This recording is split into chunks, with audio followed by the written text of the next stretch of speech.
This research is meaningful to me because it acts as a bridge for me to take my interest in chemistry and biology and bring it to real world impact.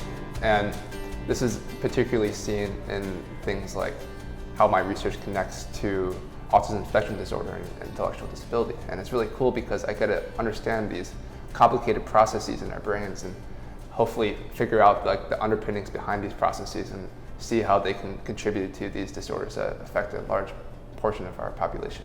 Well, I'm also really interested in studying the effects of climate change and how we can help mitigate those effects, which is why I'm also an environmental studies major. So I'm really interested in like the real world applications of hydrology and how we can use that knowledge to help minimize the effects of flooding.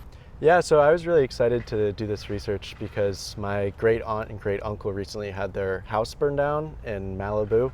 And so hearing and watching all the videos of the wildfire there really made me want to research it, especially because wildfire dynamics was definitely between my interest in earth science and physics. Grief is the one thing that I think defines all human experience. At some point in our life, we will lose someone. You can turn back 2,500 years and authors like Cicero and Ovid are experiencing the loss of their daughter or they're being cast from their home. And unfortunately, in 2,500 years, we have not yet made enough progress where these issues are not happening. We're still losing the people that matter to us. We're still being taken from our homes. And that's a great bridge, and it's a great comfort to me, at least, to know that what I am going through has been gone through before.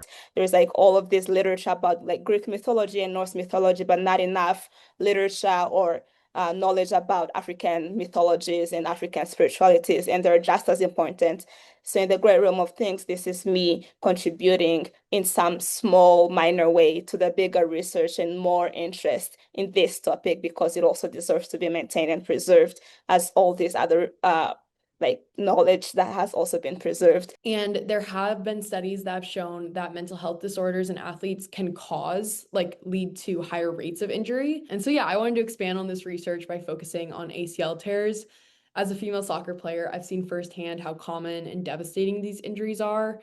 And so through this research, I hope to better understand those psychological aspects and ultimately contribute knowledge that improves those outcomes for athletes navigating the process. And then I've found through this project that using citizen science data and at such a large scale is just a really valuable tool. And especially for this project specifically, because we can kind of study this range expansion of lesser blackback gulls almost in real time, like kind of as it's happening instead of after the fact, because we have these like thousands and thousands of observations down to time and place. My project is tied very directly to some of the foundational principles of our American society. I'm thinking about things like liberty and the pursuit of happiness, and I'm really trying to conceptualize education as an extension of those inalienable rights. From a personal perspective, my education has been absolutely transformative, and I do really believe that there is something to be said for educating a democratic citizen. I think my liberal education has made me a better citizen, and I think there are a lot of thinkers out there, a lot of the philosophers I'm engaging with who agree. In this research, I am reflecting on my 3 years at Bowdoin and kind of really coming to value exactly what it is that I've been provided, which is just really cool.